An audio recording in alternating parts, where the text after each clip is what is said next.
Welcome to the Media Mavens Show, a fantastic fusion of health, wealth, and wisdom that will ignite your passion for life. I'm Aldwyn Altuney, also known as the Media Queen from Australia. And I'm Kerstin Linnartz from Germany. We are here to take you on a journey of inspiration to help you grow in life and business and unlock your true potential. With a combined 70 years of media experience, we share stories, insights, and expert advice that will empower you in all areas of your life. The Media Mavens Show is not just another show. It's a candid look for answers to the big questions in life and a movement towards a better, brighter future. This show transcends borders. We're connecting people and cultures globally.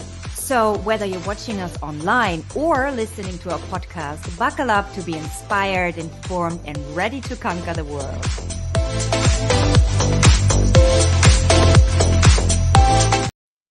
Here we go again. We are live. It's another Tuesday, which means it's another time for another episode of the Media Mavens Show.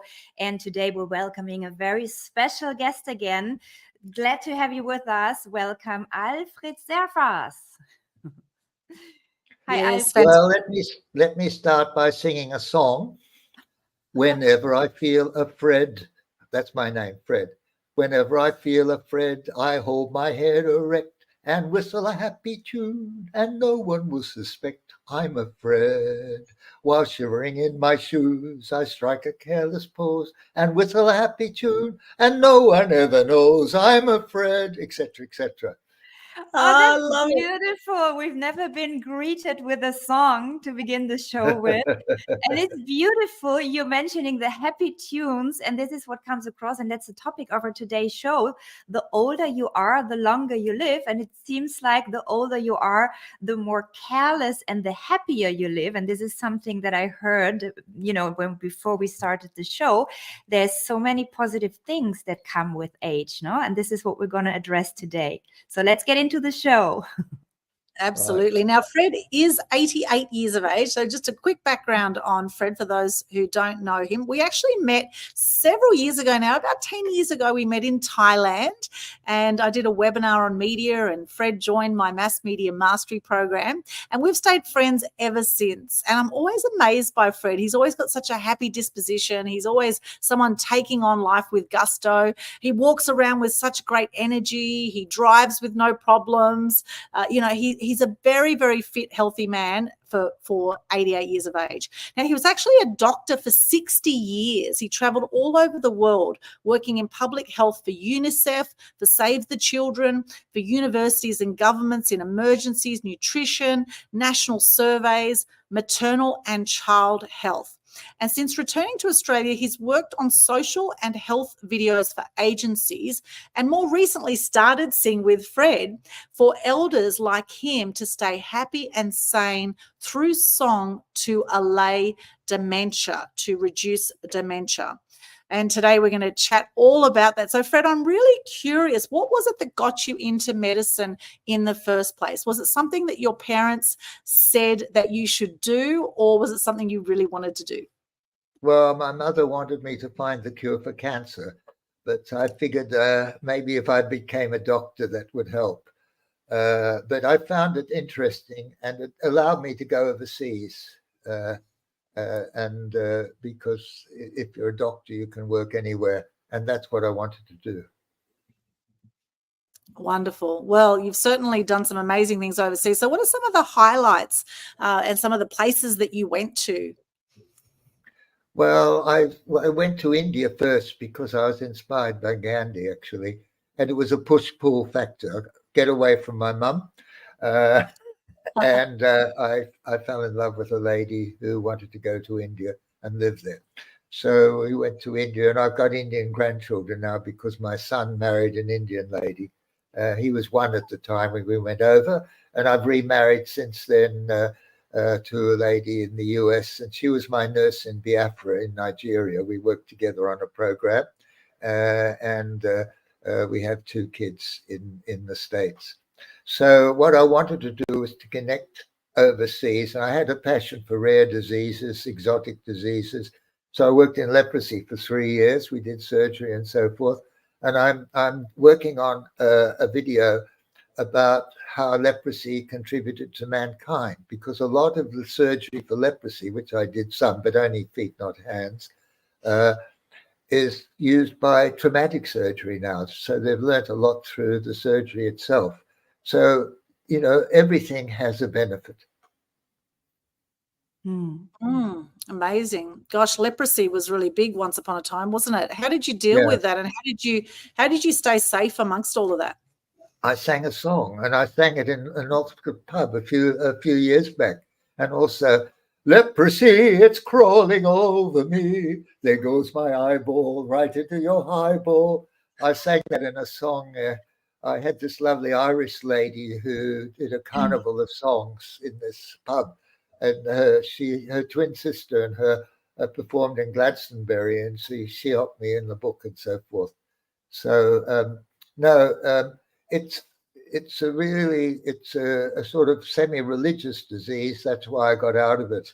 And when I went to London after India, I wanted to do a study, and then I found an ad for Save the Children for Nigeria. They're having a war in the 60s. So I'd worked in the tropical disease hospital in London as well, and places. So I went there and worked in Nigeria, East Nigeria, for 3 years. And we had these teams that were responsible for maybe 100,000 people just on the edge of Biafra, the breakaway part of Nigeria at the time. In fact, funny thing was, I was in Kuala Lumpur for a conference in the media, and I met some ladies from Biafra, actually, and they thought I was the Ant's Pants. Anyway, when I was there, we were responsible for the feeding programs, and we had to screen kids. And the way we screened was to look at the arms and to see how skinny the arms were, because we had to do it very quickly in supplementary feeding. And so people used that as an assessment of nutrition. So I teamed up with, when I went to Harvard, half my time there was working on a tape, and there was a doctor from Baghdad I helped him do a report on that. And then after that, I went to UCLA, and my mentor there was interested in nutrition. All I'm saying is that you have to collaborate with people in order to further your ideas. You can't do it on your own. And it's so important. So that's the lesson. That's the lesson to learn. The funny thing is, if you copy one person, it's plagiarism. But if you copy a lot, it's innovation. So, so I think that's the message. If you've got an idea, share it with people, because turn your competitors into collaborators. And Kaylee Chu, a lady in Melbourne, whom I give thanks to, she had a book called Having 100 Lunches with Strangers. And the point is that you access people in a friendly way and connect with them in the process, not the result, because the process is the most important thing. The result may or may not come, but the way you do it is the most important thing. So you get them involved from the very beginning. And if you've got a shoe shop and sell shoes, you want to go to a street where there's other shoe shops, because people know where to go. And it's the same with ideas. It's the same with business and so forth, I think.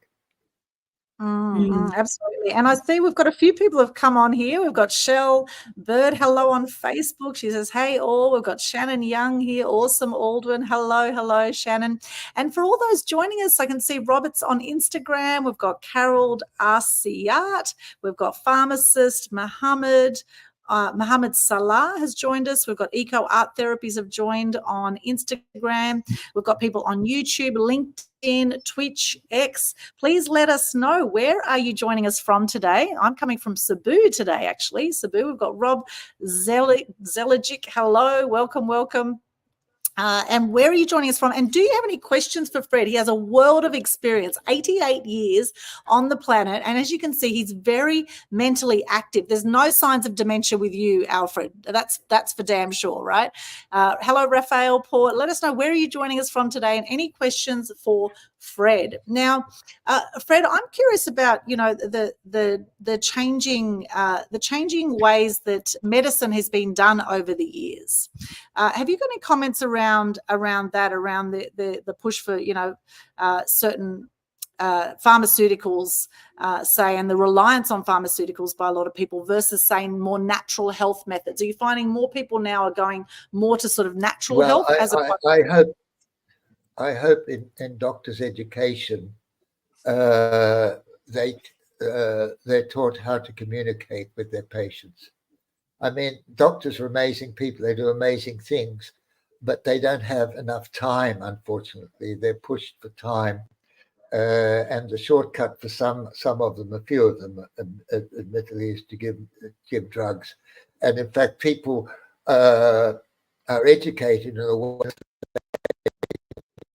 some physical thing from a doctor, it's not going to do them any good. And that's why you have placebos and so forth. So I think medical education should be reviewed, and that's bringing the art into science. I'm a great believer of bringing the art more into science. And that's been done at the National Academy of Science. They had a whole symposium that I went to. And I think it's important to bring music, and music is a very strong part of art. But I see art as, my sister said, art is what the artist says it is. But I see art as a recognition of beauty and inner being. It's a way of seeing. And I made a film called The Tree. That was one of the that's on my YouTube channel. And I made the film within the tree. And the tree looked outside. And I looked at the tree as a human being. And I remarked that their limbs are weathered with age. And I look outside and I see these attack machines, which are cars, coming towards me, and I'm scared, and I look to this and all this sort of stuff.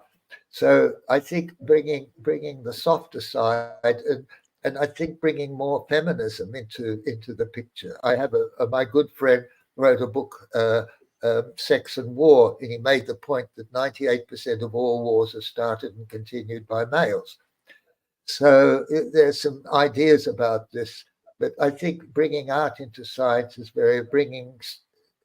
turning STEM into steam, I call it. And it's beautiful that you bring in this different cultural approaches. You say bringing the art into the science, the more feminine approach. I've been living in India for 7 years, and they do something very amazing, which you for sure have come across, the laughter clubs. It's all about raising the frequency, like what you're doing with Fred, bringing in the music. And in India, they have these laughing clubs. Have you seen them? It's actually an organization. It's amazing. They have over 3,000 laughing clubs in India up to today. They want to spread it. Tell me about that more. It's amazing. We can learn from other societies. The problem we've had is that we've become lazy. We're being entertained, and we're not singing passionate to each other. We're not singing songs of gratitude to each other. We're not connecting. We're connecting, but we're not connected. If you go on the street, you see all these people with their eyes glued to their phone, but are they really connected? And a friend of mine in San Francisco made a film about this called Connected, and she made that point. So that's amazing. We can learn a lot from our indigenous societies in the importance of song and culture, and we're just lazy. We're just being entertained, and the problem is that in the marketing system, they're using entertainment to force us to buy things that we don't really need, things that we want, but the entertainment pushes us to say, oh, yeah, that'd be nice to have, although we don't really need it. And when we did the dietary guidelines with my colleague who runs the dietary guidelines for Australia, and we did a paper together, and we were the only country that mentioned in dietary guidelines that 30% of all food goes to waste. And I think that's an important part of dietary guidelines. And we eat too much And I did a pitch about the choice of right foods in supermarkets. And I interviewed people who went there. And what they're doing is they're looking at price, but they're not looking at quality. And they save money by buying double the amount that they would have wanted originally. So things go to waste. So all these things are important in terms of marketing. And that's why we have to communicate better with each other and find ways in which we can become healthier by our own means. And the idea about health services means that health is being done by someone else for us. But most of health, at least in public health, is what we can do for ourselves: lifestyle, diet,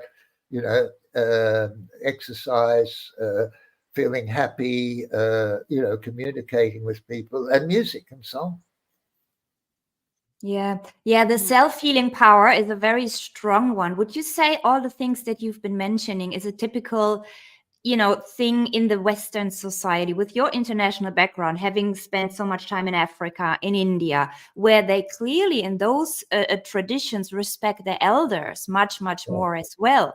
Like the indigenous tribes, they always listen to the elders. They have the guide through the elders. Would you say this is a typical symptom of the Western society? Well, there's something called ageism, which is discrimination against aged people. And surveys have shown that younger people think that people who are aged, who are related to them, are only good for their resources. At least 50% do.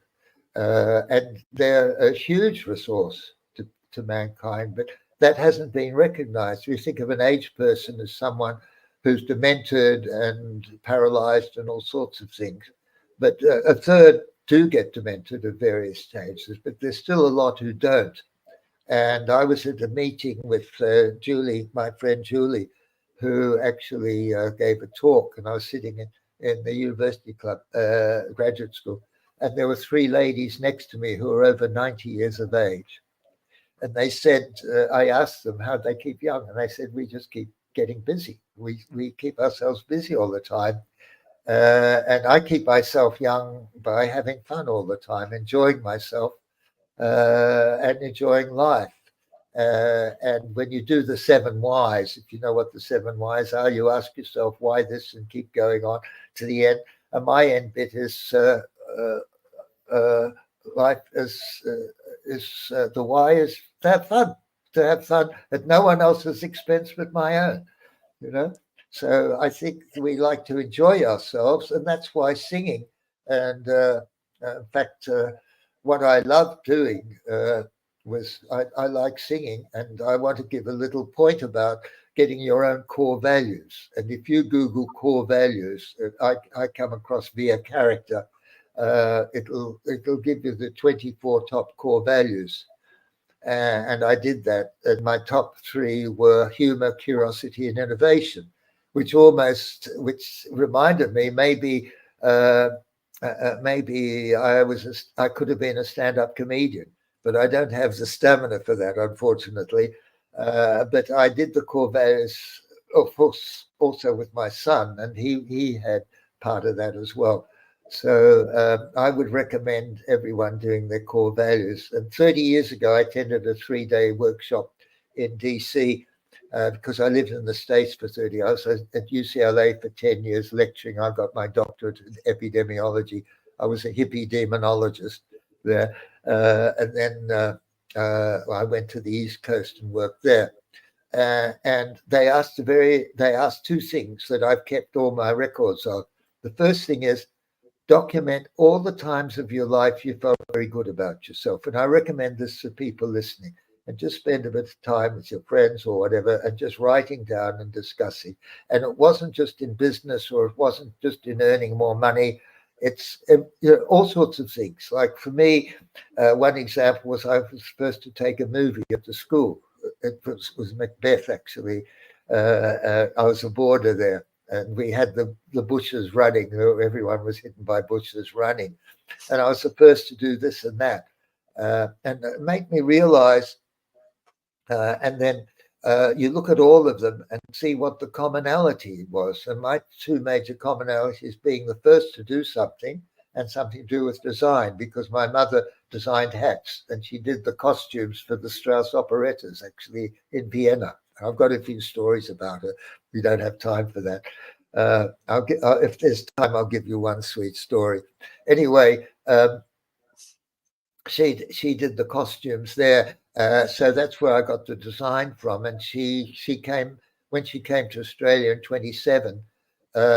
She had to earn as much money as possible, so she married my father, who was earning a good wage. They didn't work out, unfortunately, but she needed 1,000 guineas for everyone in Poland, the family in Poland, to come out before Hitler got them.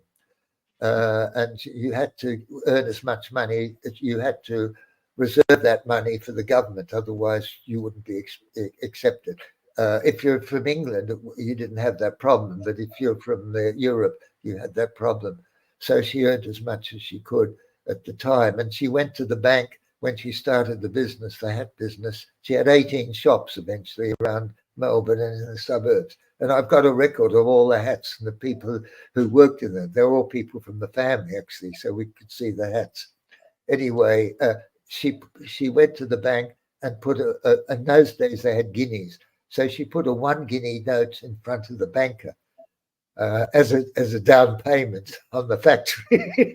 And the guy said, he looked at her and he thought she was bats. And then in her strong voice, she had a voice you could hear 20 meters away. She said, it may not be much, but I guarantee on the spot, you'll get your money on the spot every week. And she did that. So she was that type of person. I've got a video about her, conversations with my mother. And I'm talking to my mother now after she died. And she's within me, because I feel all your loved ones are always within you, even when they die. So I have this habit of talking with my best friend, and I have a chat, and I bring the past into the present and the future into the present, because the only time that counts is now. All right. And if you want to do something, do it now. Okay. And don't sort of get blocked in the past or the future. The vision is important for the future. You need a vision and a goal and ways to get to the goal. So long as you go a little bit at a time, you're okay. So that's the point. So I get the habit of looking at myself from outside. So I look at myself as another entity, and that's a coaching method. And I have this lovely mentor in Sydney, who I call her my tour mentor, called Alison, and we coach each other. So I get into those habits of doing things, and it sort of refreshes me, because I feel energized. I feel energized by the person and the contact and the love and the affection, and it's all there deep inside me. And so I'm trying to communicate. And this is what you do with music and song. And in Sing with Fred, it's so important that they connect with their loved ones. It's not just singing on yourself. It's the connection that counts. And it's the connection that gets the music, and the song is the key to getting into memory, because you don't lose memory. It's always there, but you don't know how to find it. And that's what music and song does, because it incorporates the whole brain. And there's lots of studies to show the effect of music and song. And the music therapists and the people involved in aged care, they're doing an amazing job. And I just hope to put my little bit in, to see if that can help, because that's important. Yeah, Sing with Fred, just to let our viewers and listeners know, that's something that you've started for yourself, but also to share with elders. And I think this is not only for elders, but also for relatives, when there's children, grandchildren with elder relatives who might have dementia, or who might be on the verge of dementia. I had a friend of mine, she's a well-known German actress, and her grandmother, she got dementia, and her name was Ilse. It's a very German name. And she founded an organization called Ilse's Weite Welt, which means Ilse's wide world. And what they offer with their organization, they have a news program which is friendly for elders. So it's much slower speech, much slower images. They produce products that are also triggering the brain and the senses, which you're saying, like in music, Right. they have little cushions with different haptics, right? And it's beautiful to give some help for relatives who don't know how to deal with elders who have dementia, Well, right? that's They're right. often helpless. That's right. What's your recommendation here? No. The general idea is just the sequence of it, just to give you the general idea. The general idea is that music connects with memory. So what you do is find the music or the song that you feel you love. It's often when you're between the ages of 15 to 25, it may be related to an event, your first love, your graduation, something exciting that happened to you that was connected with music and so forth, and whatever. But once you've got that connection, then you ask yourself why. And then you probe into the reason why. And that's where my epidemiology fits in, because epidemiology has only got 5 or 6 key issues: person, time, place, process, result, and emotion. And that why can be any one or more of these. And when you've got the why, you can put this in a database, and then you can have a playlist of songs in the database, which you can then do an app which shares with your loved ones. So the elders' why and connecting with memory gets shared with their loved ones and goes into a musical ebook. And that musical ebook, every chapter of that musical ebook is connected depending on whether it was the person, time, place. So you've got the chapters in the musical ebook that can be shared with people. So if you've got a chapter about a particular person and someone who knows that person, they can contribute to that chapter in song. Okay. So there you've got this musical ebook that you can use as a legacy. And so that's what you leave. And the more people in your musical ebook, it doesn't have to be your relatives. It could be loved ones. It could be anyone you come across.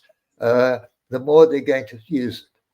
So my saying is, act local, think global.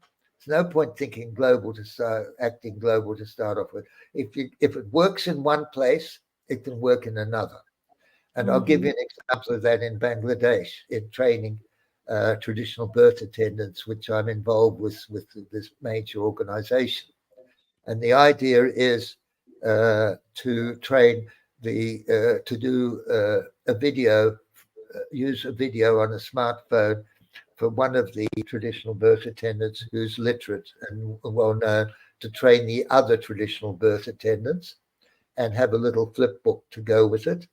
And then also to have the community involved in what they're doing, so that one person in Bangladesh, they've reduced mortality by a huge amount because they've made oral rehydration powder available in every shop in a village. And it's very cheap, and people start using it, and their deaths from diarrhea have gone down like mad. And they've done so much better. And there's a video called Miracle in Bangladesh that talks about this. And so the idea is that if you can, the person in the shop, and this is what we've got to develop in Bangladesh, they can take the blood pressure, they can check the urine. And we found that in when I worked in cholera, I was in the camps in West Bengal in 71. Very difficult to put IVs in kids' scalps when they're dehydrated. So we trained local people to put the IVs in, and they became expert in it because that was the only thing they did. And doctors, doctors are very good and that, but they're not that necessarily good about putting, and their time is valuable. They can't waste 5 or 10 minutes trying to get an IV in. So the idea is to get other people responsible in the community or in the situation they're in, okay? And it's also a question of having lateral vision. I'll give you an example of lateral vision. In Iraq, when I worked, I was the nutrition rep for UNICEF to the government in Iraq for 3 years in the 1990s when the sanctions were on. In fact, my counterpart, her husband was the orthopedic surgeon to Saddam. And I've got a lot of stories about that, but we don't have time for all of that. But it was quite fun. Anyway, we set up, when the sanctions got quite severe, he delegated power to the governorates. Of course, he had military leaders in the governorates, but there was a relaxation of central power. He still was quite strong.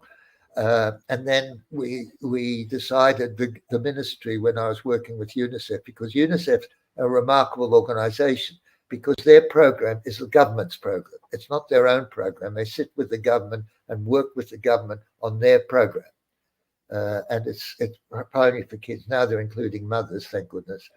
So anyway, we set up these community childcare centers around the country, set up about 1,500 of them around the country, and we used to visit them. And they had the actual person who did the education was the local mullah.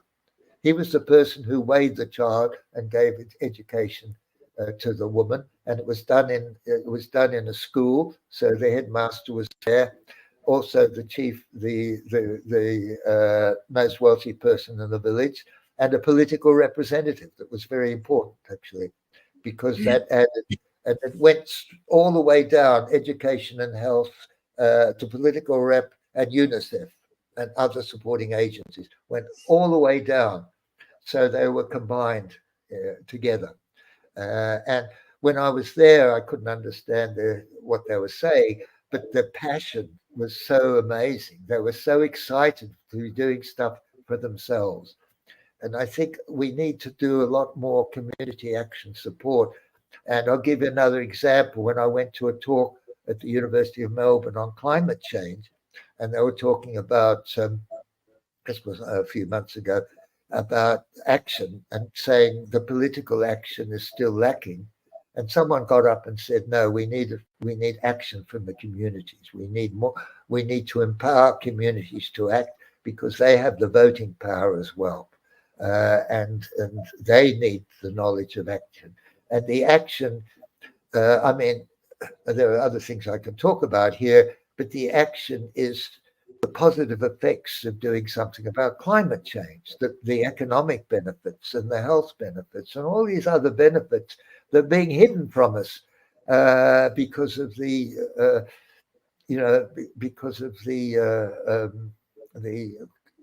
other industries that don't want to lose their cash.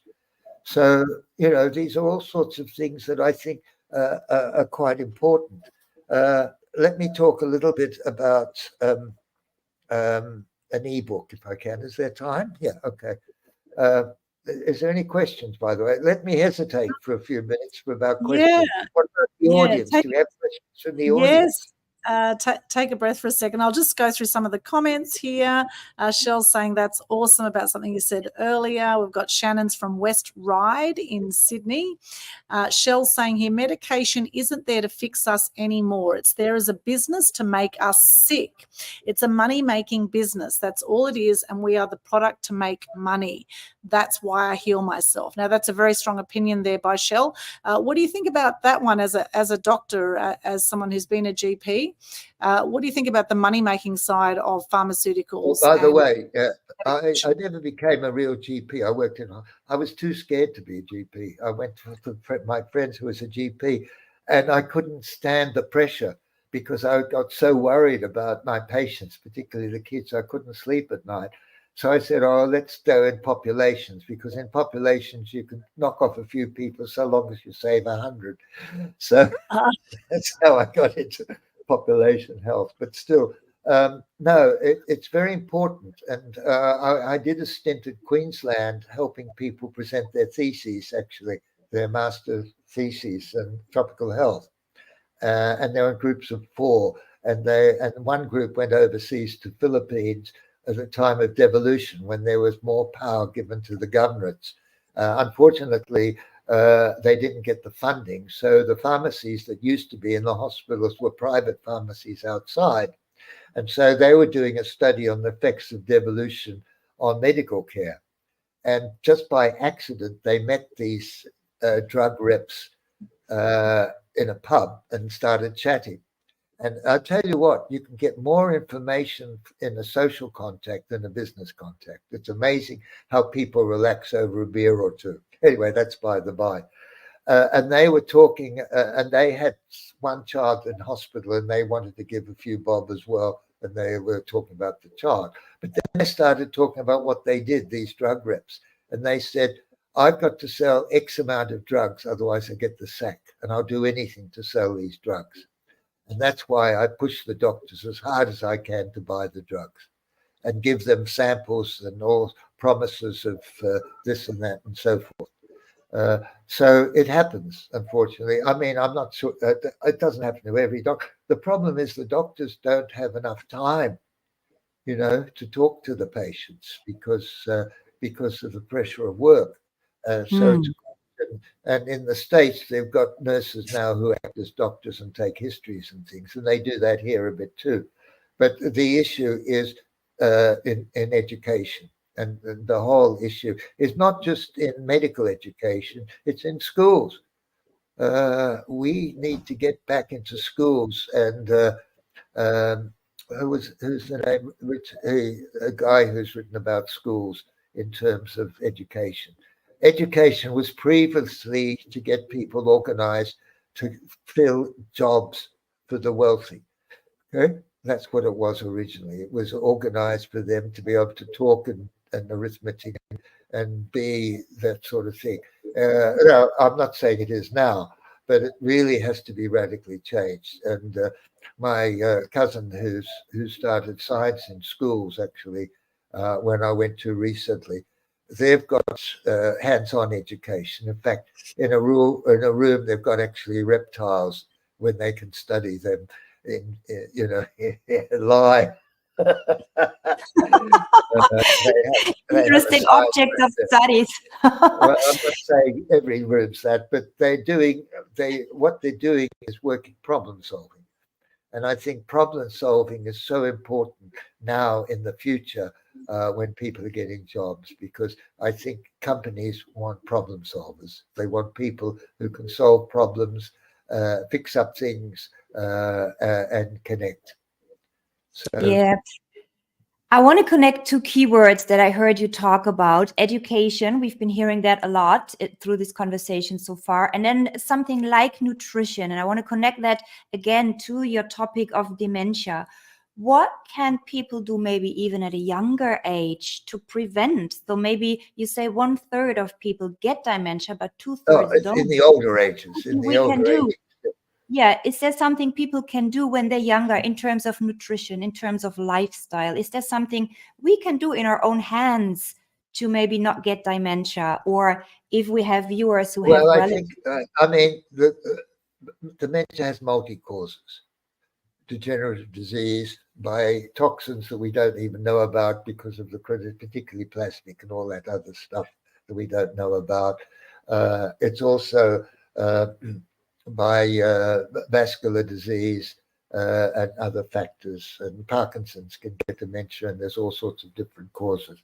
Now, the question is, I'm not talking about preventing dementia. I think dementia is going to happen, and I think the playlist is important because it's useful in the treatment of dementia because it reinforces memory. And particularly, I've got grade 1 dementia because I forget things, but I've always forgotten things, so I don't worry too much.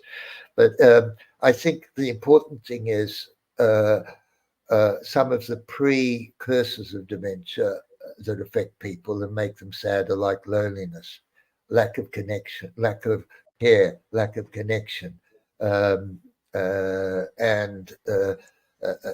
so forth. Now, an important point of mental illness is physical illness, because if people trip and they can't move around, then they get lost. And I'm going to organize some videos about people getting someone to take a video of them going down steps or running, and because when you cross the street, you have to keep your eyes open for traffic. But when you get to the other side, you have to look down for the step, because if you look ahead, you'll trip over the bloody step and break your hip or something.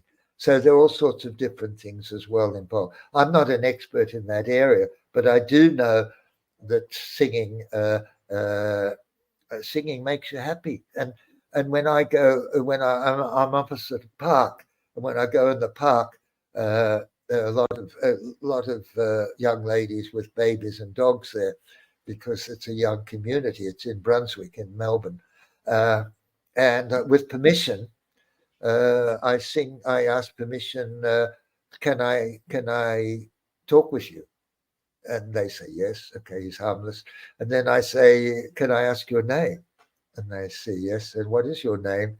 And then they give me a name, and I've got lists of songs about just about every name they are. Then I say, can I sing to you? So I start singing their name to them, and they start smiling. And I do that in checkouts, and I do that on street corners and everywhere with permission. That's the important thing. You have to give permission. So I enjoy doing that, and that's why I started Sing with Fred. And then by chance, I was going to the Australian Medical Association meeting, and by mistake, I went to the AMTA, which is the Australian Music Therapy Association meeting, by mistake. And that's what got me into the music therapists as well. And there are an amazing lot of people. In fact, I was a subject in a study on the effect of music on loneliness in elders, and I was part of that study. So it's very interesting to see what's going on. So I'd like to promote this. And frankly, it's a scale, because on one part, it's simply starting to sing a bit more to each other and having some fun. And that's all. Okay. But that's connecting to some extent. And I've got this theory that when you make a connection and you get someone to smile or laugh, that's a little bit of love. And you may not see that person again, but you've got that little bit of love. And that's important, because you've got lots of little bits of love that accumulates, and that makes you feel better. Okay. So I think that connection. So you can go from a scale, you can go from just singing a bit more to each other and getting more connection, to the full thing of getting your playlist and linking it and having so. So everyone has a choice. And because I don't need to finish anything, once it gets moving, once I've got my Zooms running, once I get to a webinar and get more people, and things start small and go up. So I have to start early because, Einstein used to say, the strongest thing in the earth is compound interest. And it's not just money, it's what you do. And if you start early, then you've got a better chance of getting something. If you start late, you just don't have enough time to go up, because you're flat in this.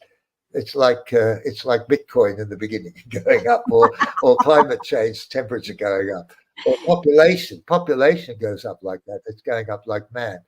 So this is something about ebooks. I tell every young person to start their ebook. And I went to a conference in San Diego, two of them. That's the best organized conference I've ever been to. About 5,000 people there at the center, at the Anaheim Center. I used to live in LA, close to there as well. And they have this big room with tables, and every table is marked with something that you can go to. Like they have a Facebook page, they have an Instagram page, they have a LinkedIn page, they have a marketing page. So you can just go there. You don't have to ask people about things. Anyway, there was two things that I remember very well. One was, it's not your followers, it's the dedicated followers that are important. That's the ones who are going to go the whole hog with you. And when I was at the meeting, there was this black guy with a yellow suit, a black tie, a yellow tie, a black shirt, a yellow hat, and yellow shoes. And I went up to him and I started singing Yellow Submarine to him. And he loved it. So it's the other part was about ebooks. And very quickly, a minute or two, I tell people to start on their ebook.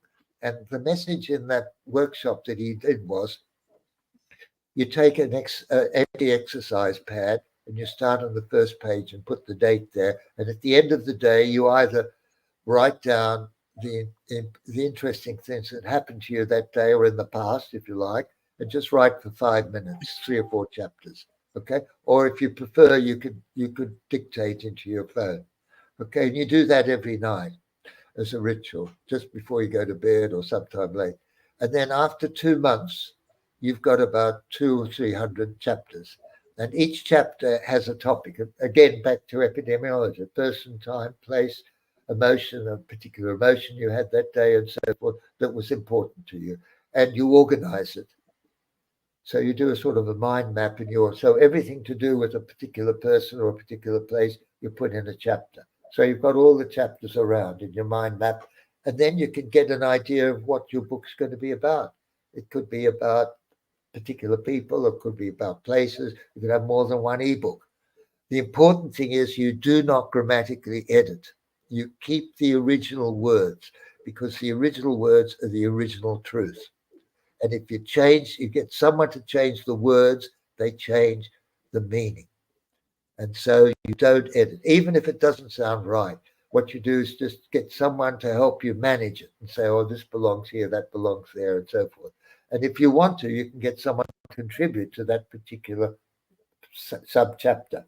So what you've got the sub-chapters, chapters, and parts of the book, and then the whole book, just like a mind map.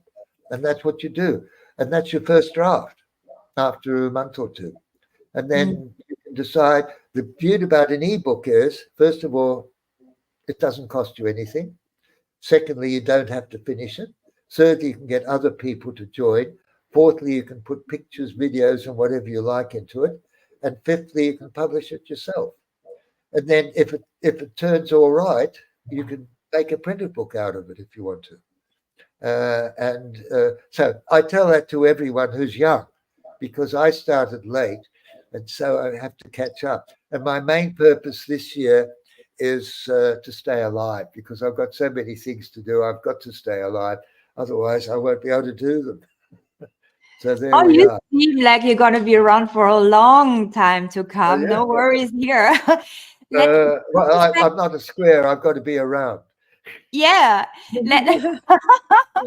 Take us back to Sing with Fred. I really love what you started there, and let our viewers and listeners know, how can they participate? Is this something that you're offering online as well? So they can leave they can go to my webpage and enter my request, and they're not going to have to pay, because this is a research time. Because the beauty about the Zoom is, unlike live, is that your people can communicate with each other in rooms and chat with each other and say things and chat. You can't do that in a live place, because you've got the person in one place and the rest in their seats. And that's the beauty, because teachers learn from their students. Okay, and when I help people in their presentation, their public health topic presentation in Queensland, I also did this in person, other places. I said to them, you're the teacher. You're not the student anymore. You are here to give them some useful information. So forget about being a student anymore. The people in front of you are your students, and you can talk to them as you like, because you know more. An expert is someone who knows more about something than someone else. That's what an expert is. So in that case, you're the expert. And then don't worry about, and the other thing is that I learned from Ben Harvey in Authentic Education, who's an amazing group. Then he says, when you look at the audience, see someone who looks a little bit upset or away. He doesn't look like he's there, he's busy or doing something like that. And look at him, and then realize that this is the person in the audience you have to wake up and direct to, and try and see everyone in the audience as you go across. So the eye contact, that's what the little bit of love is, the eye contact and the face and the smile and the reaction. That's where I get my oxytocin from. No? So there's a song about that from Wonderful Town. Yoo-hoo, I'm a little bit in love, never felt this way before. Yeah. So anyway, there it is. So we're almost done, are we? We've got 5 minutes. What about questions? Well, we've actually got a whole lot of comments here. We've got Shell said, yes, frequency is a great healer, she said earlier. Absolutely amazing. Yes, very true. She's agreeing with some things you're saying there. She says you can listen to bees making their hive and your frequency in your body heals itself. You can listen to birds chirping because when birds are chirping, our natural instinct is that we're safe when the birds are chirping. That's really beautiful. I love that, Shell. And I must say I love listening to birds chirping, particularly around sunset. When I go to the gym at Southport Sharks, there's all these rainbow lorikeets that are chirping like crazy. It's the most beautiful sound. Animal really sounds are absolutely amazing. And, baby sounds, the and the you can interpret that as well. There's a Dr. Duncan who was on the show interprets. No, animal sounds are amazing. When you hear birds sing, it's it's the beautiful. Bird whispered, haven't you heard? Spring is here, spring is here, spring is here. A merry crow sang a happy hello, my favorite time of the year. The bobolink looked at us with a wink. Add a boy, add a girl, nothing's wrong. When you're in love, you go singing along, singing the dicky bird song, etc., etc. Oh, that's beautiful. I'm just getting a download, Alfred. You should do like a daily newsletter, your daily dose of Alfred singing. I want that. Anyway, look, I just started yesterday having singing lessons for the first time. So there we are. And they've asked me to start a choir in the apartments. So I'm not going to call it a choir. It sounds too formal. I'll call this a singing group. And the point about the choir is that the people in the choir choose the songs, not the choir leader. That's the important thing. So they get to sing their own songs of love and be joined by others. So that's what I'm working on. It's great being with you, my dears, and thank you for supporting me.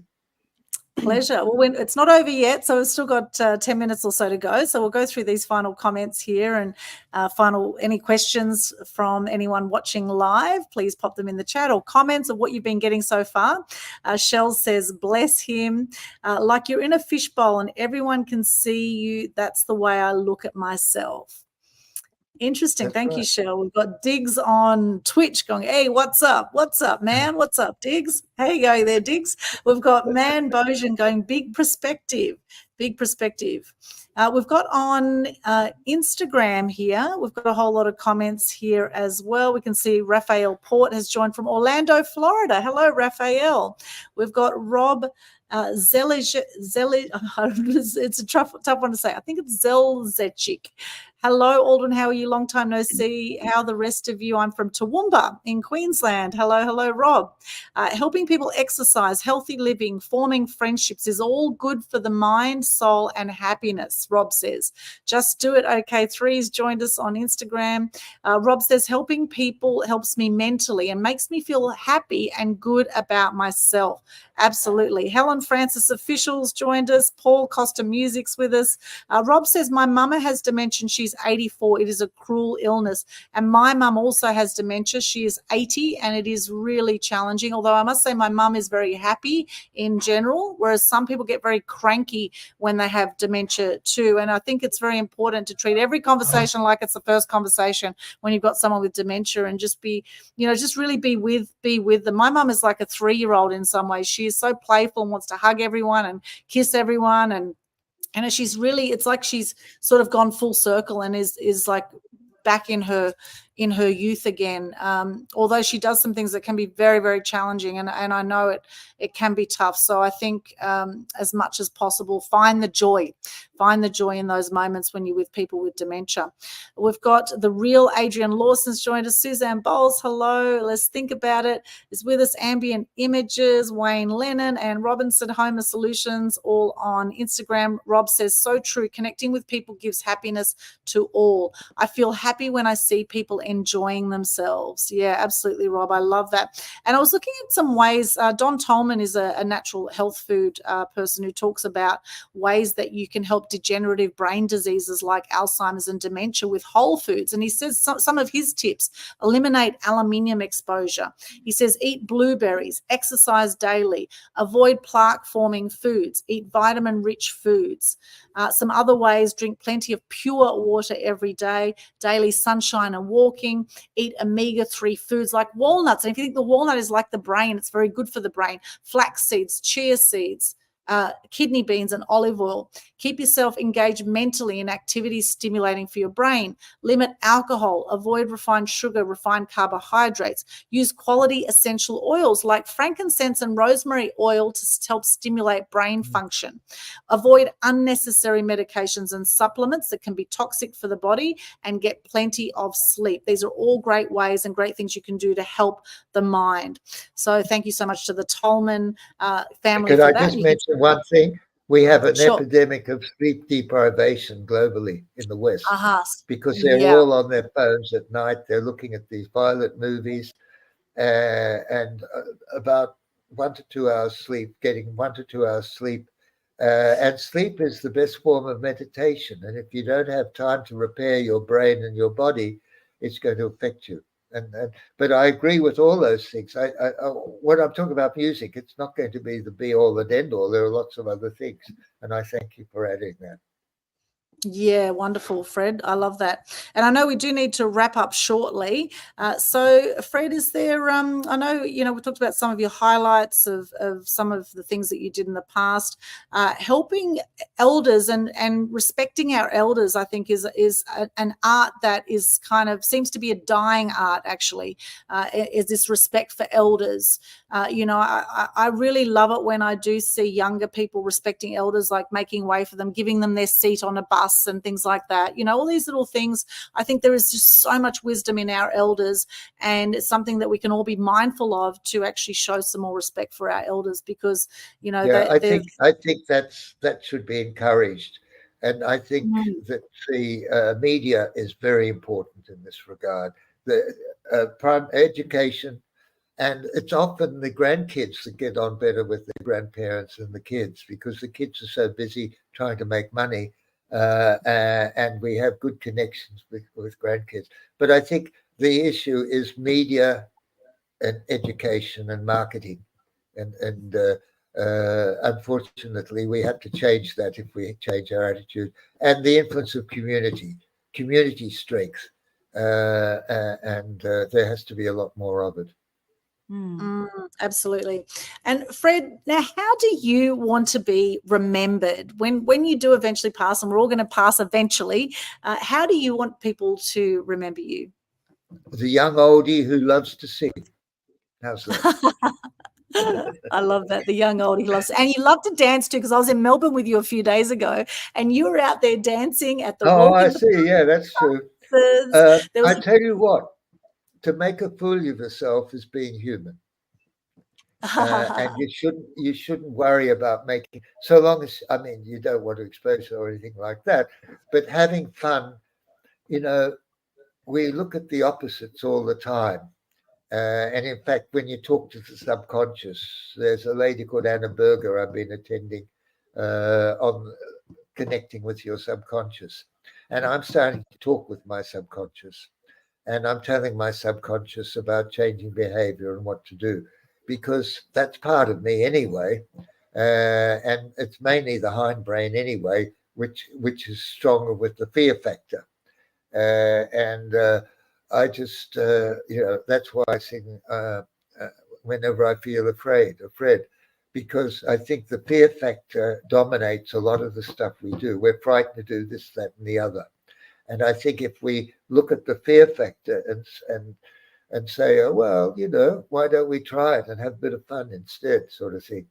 And a lot of the fear factor is our loneliness and lack of contact with others, because we feel isolated and we don't know where to go. And I think people prefer to be recognized, even if it's in a negative way, than not be recognized at all.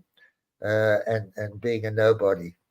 So anyway, that's a little bit of my philosophy, wherever it goes. Anyway, it's great being, and I thank you very much, Aldwyn and Carolyn. I have relatives who lived in Bad Homburg. Oh wow, that's beautiful. Frankfurt, I used to work in Bad Homburg for 2 years. Beautiful. Oh really? Okay, near the forest. Yeah, yes, the Black Forest. Yeah. Anyway, nice meeting you. And it was thanks very lovely much. having you. And if anyone wants to put comments in, they could send it to my, how does it get to me, and I can respond. Yeah, well, they can connect with you on your website. They can contact you through on the website if they want to put a comment on that, or my LinkedIn. I think we've got LinkedIn there. Yes, or LinkedIn, look up Alfred Zerfas, or you can go to singwithfred.com, SING with WITH, Fred, FRED.com. Well, I hope you got a few of the things. I don't expect you to swallow everything I've said, because that would give you indigestion. But if you take a few of the things, a few of the delicacies, and I hope that's useful to you. Good luck. It's been amazing, Alfred, and we call you Fred affectionately, of course.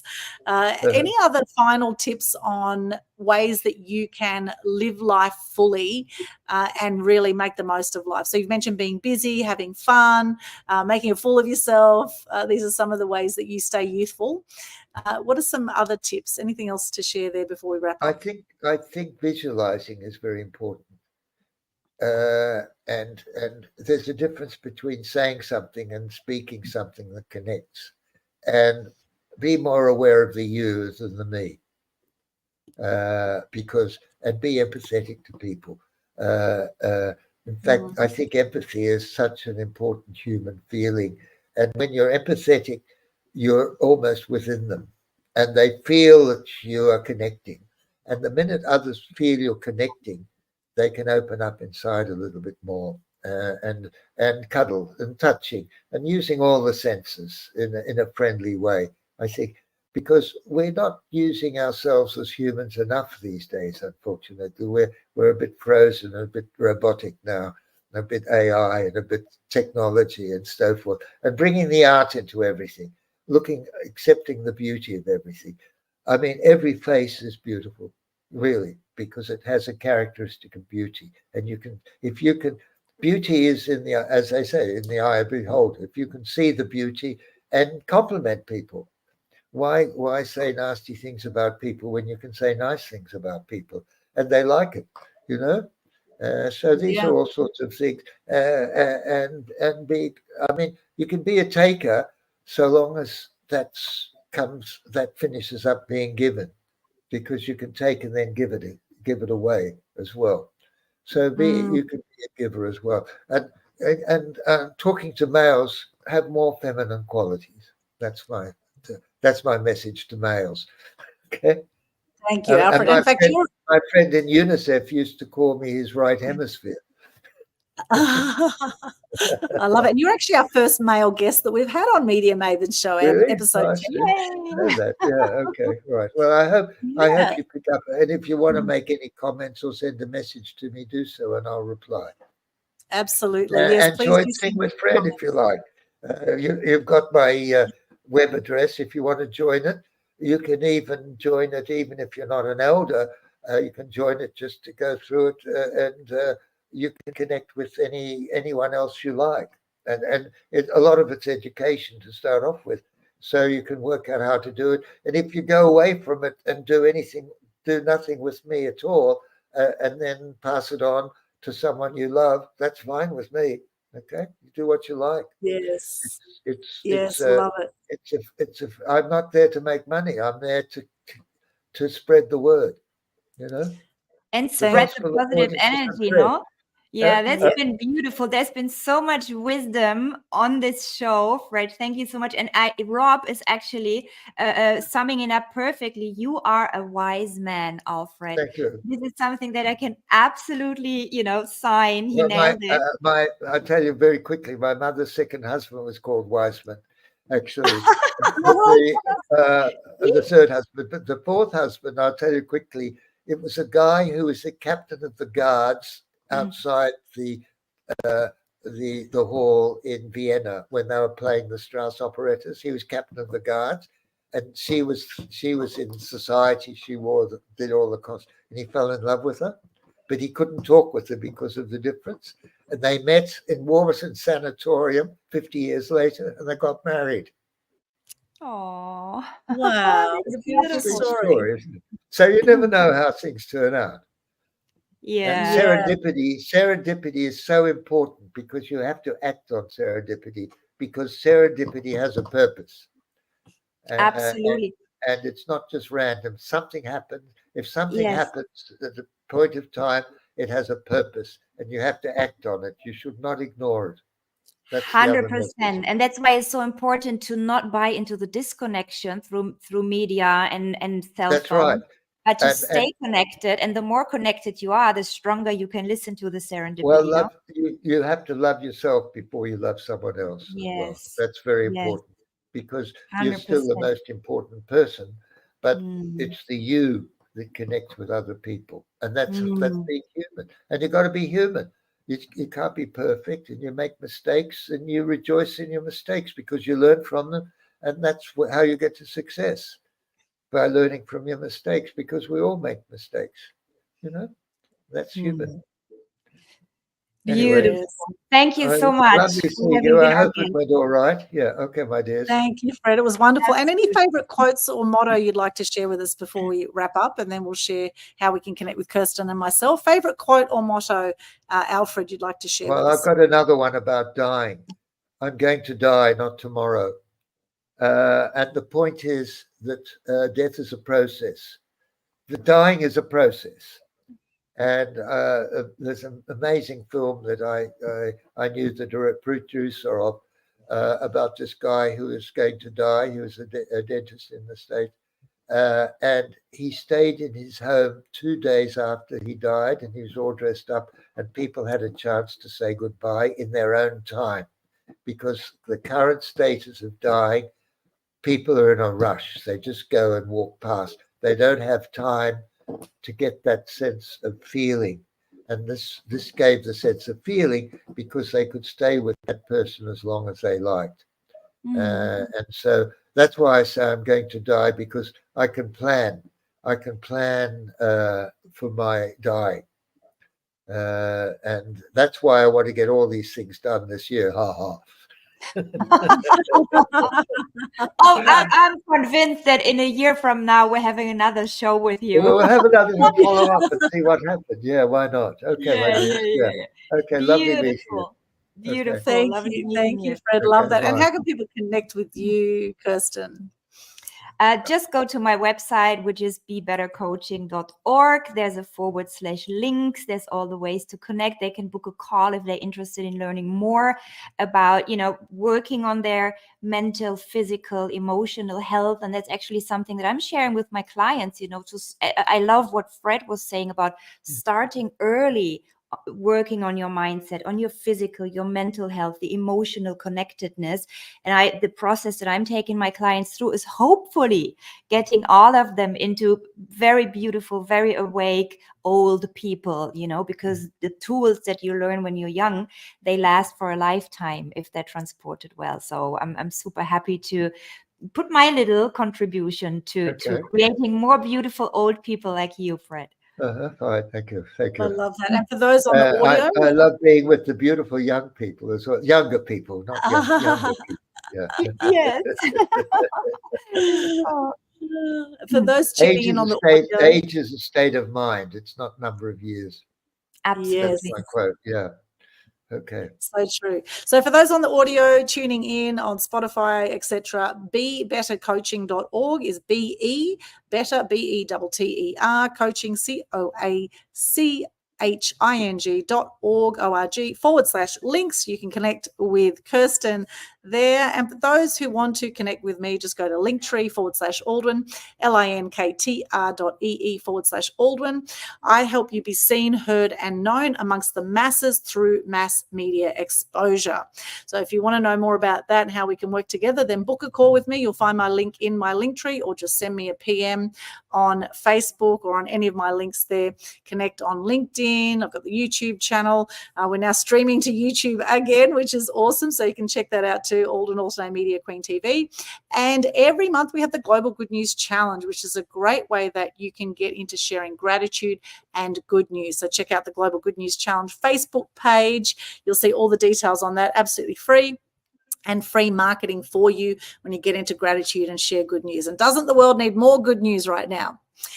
Absolutely does. So check that out. Linktree, linktr.ee/Aldwyn. Hello to Kelly Calabrese, who's joined us as well. Thank you so much for those who've joined live or watching the replay. Please let us know in the comments, what did you get out of this show? If you've got any questions for any of us as well, pop those in there and just tag us and we can come back to your questions if you're watching the replay as well. Thank you so much, Fred, for joining us today. Sing with Fred. Check out Fred's amazing website, and he's only just beginning.